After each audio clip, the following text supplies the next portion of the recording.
Oh, it's Nerari again. Man, this guy's getting used to this. He's getting a little out of hand. Yeah, we know. I know. I'm getting a little out of hand. Yo, people tune in. Come on. Build my audience base. Shot'll get off, bro. Yo, let me build a base. Alright. I'm gonna make this short and sweet. I'm trying to keep it under 5 minutes.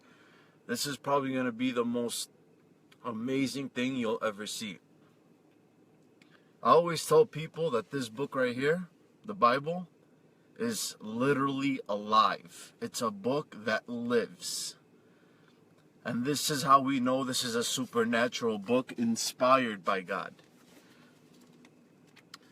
There's so many hidden patterns, so many hidden messages in this book that are like a puzzle. People have to dig, do some panhandling to find out the hidden messages. But what I want to talk about is a hidden message here within the 10 generations from Adam, who's the first man, to Noah. From Adam to Noah, there's 10. Rosemary, thank you. From Adam to Noah is 10 generations. Adam to Noah.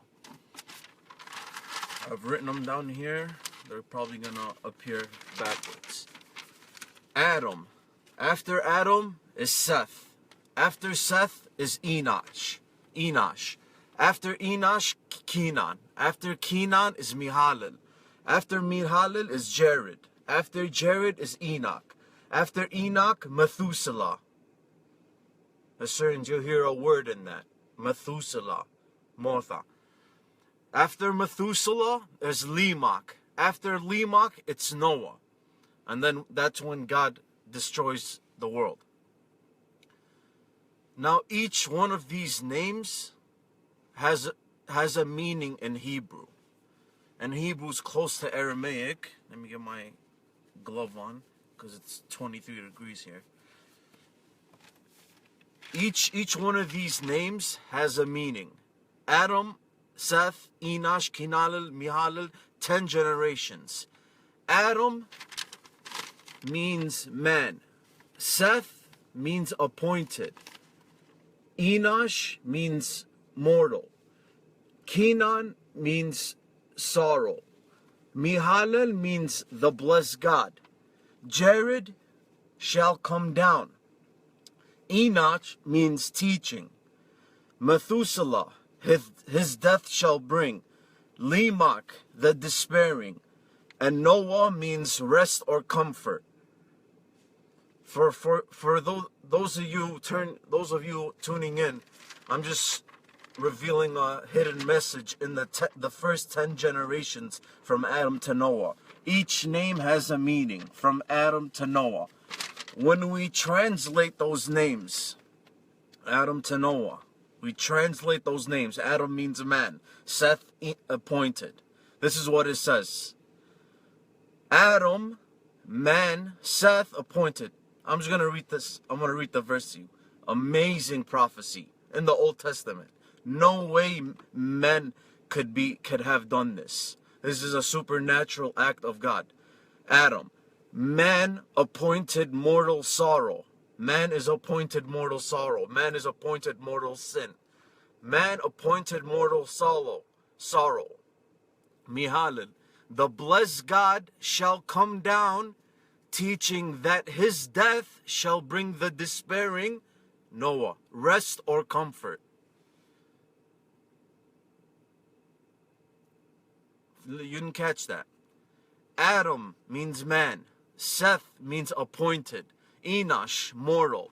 Kenan, sorrow. Mihalel, the blessed God. Mshicha.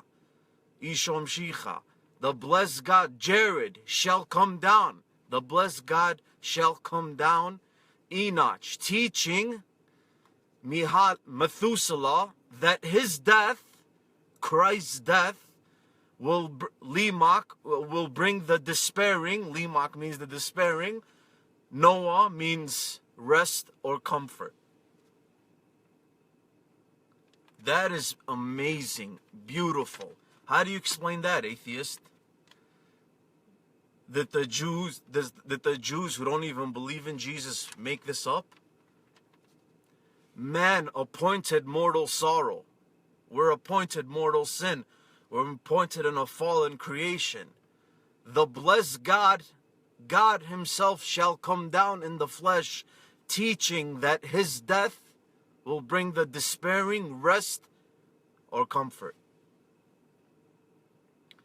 Hidden message. First 10 generations, Adam to Noah. Look it up. This was found by, I believe, a man named Chuck Missler. Amazing.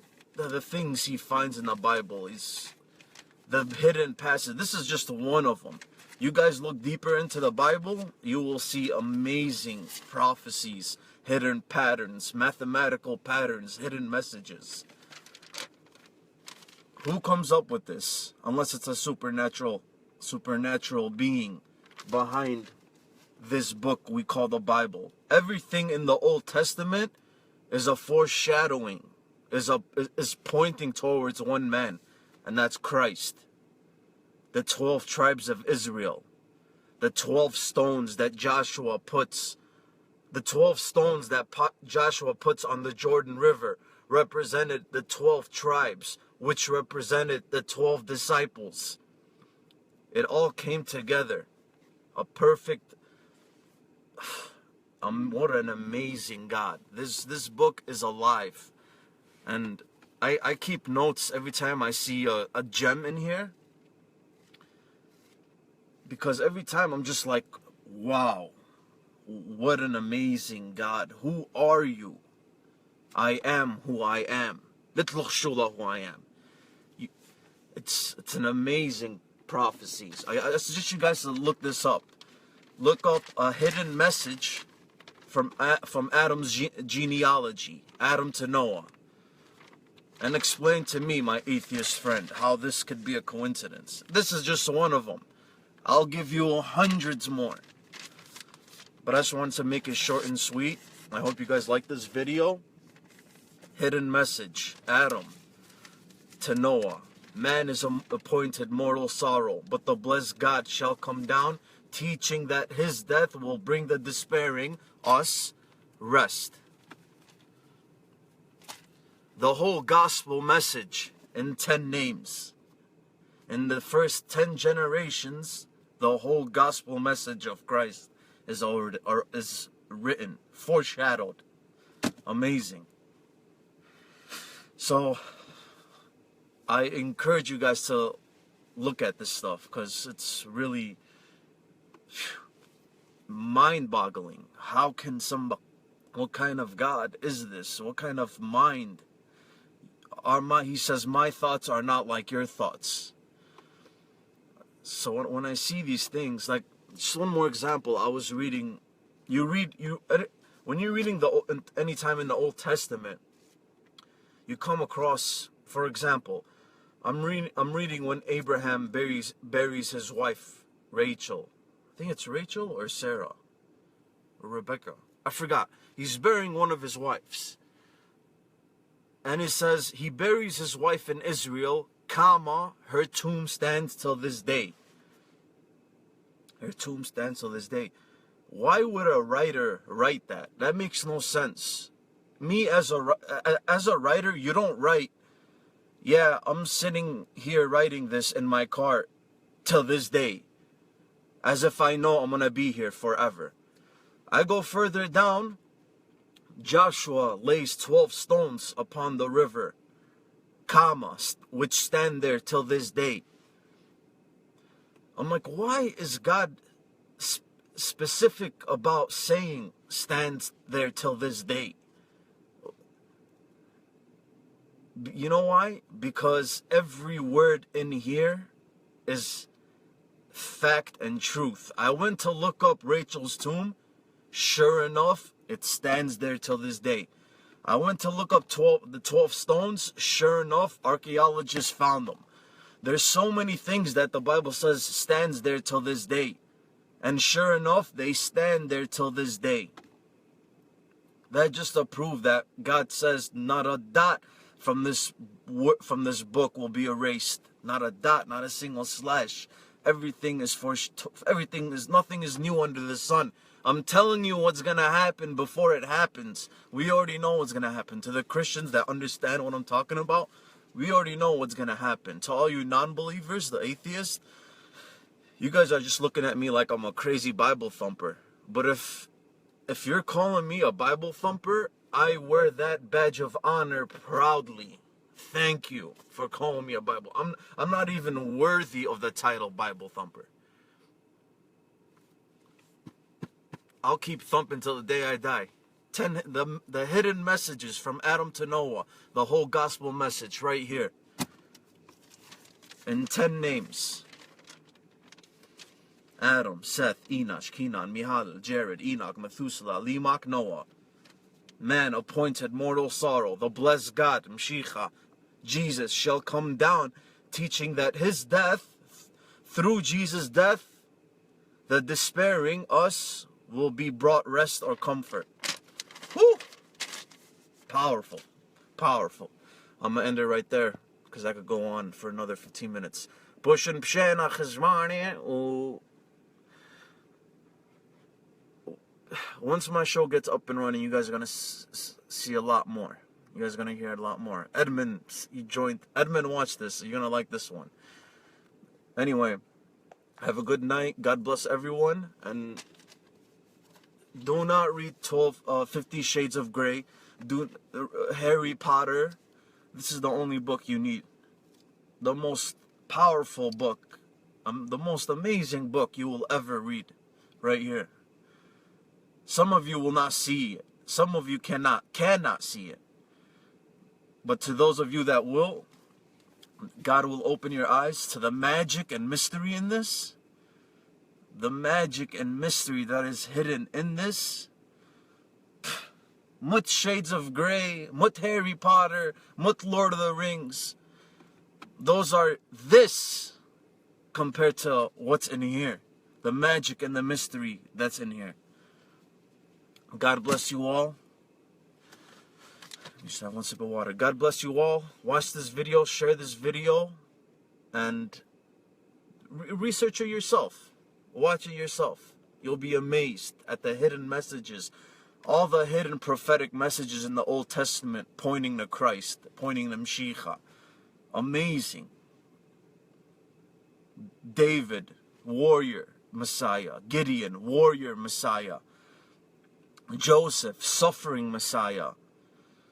All of them pointing, all the prophets pointing to one man, pointing, hey, this is who we're talking about. This is who we're seeing.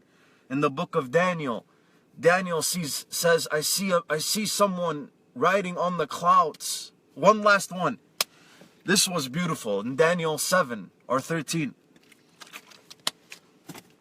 Daniel is 600 years living in Babylon under Nebuchadnezzar. Daniel is living under Nebuchadnezzar. And Daniel says, I see a vision, and I see thrones, and I see the Ancient of Days. I see God sitting on the throne. And and he's basically saying, I see another throne that's empty. And there's one like the Son of Man. The book of Daniel is written in Aramaic. It's written in Aramaic. He says, I see one like the Son of Man. Chamach Barnasha. One that looks like a man. He's riding the clouds and he's coming to sit next to God. Who is this man sitting next to God? And the angels are worshipping this Barnasha as if he is God. As if he sits next to God. He's sitting on the right hand of God. He's sitting at the right hand of power. Daniel's seeing this 600 years before Jesus. This is around 600 BC. Daniel's in Babylon. He sees this vision. I see a man coming, riding on the clouds, taking a seat next to the Ancient of Days. And this man, this Barnasha, is getting worshipped by all nations, languages, and tongues as if he's God. So Daniel's confused. That's why when Jesus stood in the Pharisees' face, not a word he said, not a word. That's why in the Old Testament it says, like a lamb, he'll be silent in front of his accusers. But he gave one reply that silenced them, made the Pharisees rip their clothes. When they asked him, are you the Son of God? Are you the Son of God, the one promised to us? And what does he say? What does Jesus reply with? He says, I am. For those of you who know what I am is, he says, I am, and you will see the Son of Man, the Barnasha, coming on the clouds, taking the right hand of power. He was referring to Daniel. He was telling them, I'm the one that Daniel was talking about, the Barnasha that was riding the clouds. I am, and you will see the Son of Man riding the clouds, taking the right hand of power next to God. Whew! This is when the Pharisees, he knew what he was saying. You're a Jew and you're claiming to be God? A Jew? A man in the flesh claiming to be God? He tore his clothes. They lost their mind. Kill him! Mota! They wanted to rip him right there. Because he said, I am that man that Daniel saw riding the clouds, coming to sit next to God. Because he is God. He's the Trinity. He's the Son. He's part of the Trinity's beyond. That's another topic. It's not three gods in one. It's one God, Father, Son, Holy Spirit. Just like time, past, present, future. Water, liquid, gas, solid. I am. And you will see the Son of Man coming riding on the clouds and taking the right hand of power. Sitting next to the throne of the Ancient of Days. Powerful. Powerful. Man, you're about to hit me, girl. What's wrong with you? Come on, man. Anyway, everyone, have a blessed night. Yeah, just look up these things. Put the 50 Shades of Grey down. Put the Harry Potter, Lord of the Rings down. This is where it's at. This is the book of life, the bread of life. You find the mysteries and the magic in here, you'll never want to put this down. Ever. Have a good night, everyone. Push him channel. Yalla.